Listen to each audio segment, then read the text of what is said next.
खबरों के सिलसिले को आगे बढ़ाते हैं। अदाकार उमर शरीफ की तबीयत फिर खराब हो गई। इलाज के लिए अमेरिका रवानगी मौखर कर दी गई। उमर शरीफ के डायलिसिस के दौरान ब्लड प्रेशर कम हो गया। डॉक्टर तारिक शहाब कहते हैं तबीयत बिगड़ने के बायस उन्हें CCU वार्ड मुंतकिल कर दिया गया है। इलाज के लिए अमेरिका का सफ़र करने के काबिल नहीं।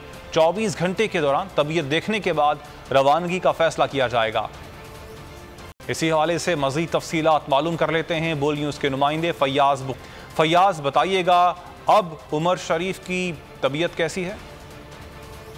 जी बिल्कुल, अदाकार उमर शरीफ की तबीयत एक बार फिर ख़राब हो चुकी है और इलाज के लिए अमेरिका रवानगी का इरादा इस वक्त फौरी तौर पर जो है वो मौखर कर दिया गया है। जबकि डॉक्टर से हमारी जब बात हुई तो कहना था कि उमर शरीफ के डायलिसिस के दौरान ब्लड प्रेशर इंतहाई कम हो गया था और उमर शरीफ की तबीयत मुकम्मल तौर पर ख़राब होती नज़र आ रही थी, जिसके बायस उन्हें इंतहाई निगहदाश्त CCU वार्ड मुंतकिल कर दिया गया है।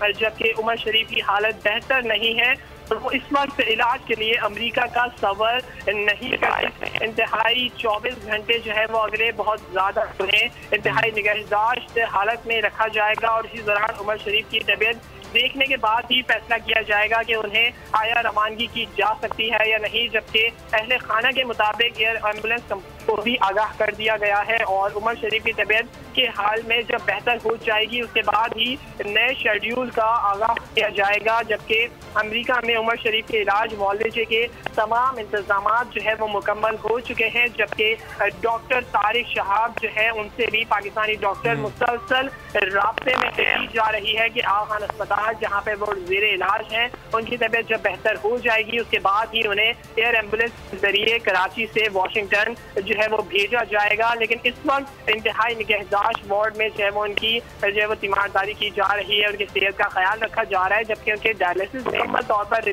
यही बता दी है कि उनका ब्लड प्रेशर अचानक से कम हो गया था, जिसके बायस वो इतना लंबा सफर एयर एम्बुलेंस के जरिए नहीं कर सकते थे, जिसके बायस उन्हें जो है वो आगा खान अस्पताल में ही कुछ रोज रखा जाएगा और अगले 24 घंटे जो है वो उमर शरीफ की सेहत के हवाले से इंतहाई अहम है। उसके बाद ही फैसला किया जा सकेगा कि आया इन्हें एयर एम्बुलेंस के जरिए भेजा जा सकता है या फिर शायद इम्कान ये भी है कि फौरी तौर पर हंगामी बुनियाद पर जो है वो आगा खान अस्पताल में ही उनका इलाज किया जाए और कोशिश की जा सके कि उनको फौरी तौर पर रिकवर करके और उनके जो है वो स्टेज पर एक बार फिर कराके पेश किया जाए। जी फैयाज, आपने अपडेट किया, इस हवाले से आपका शुक्रिया।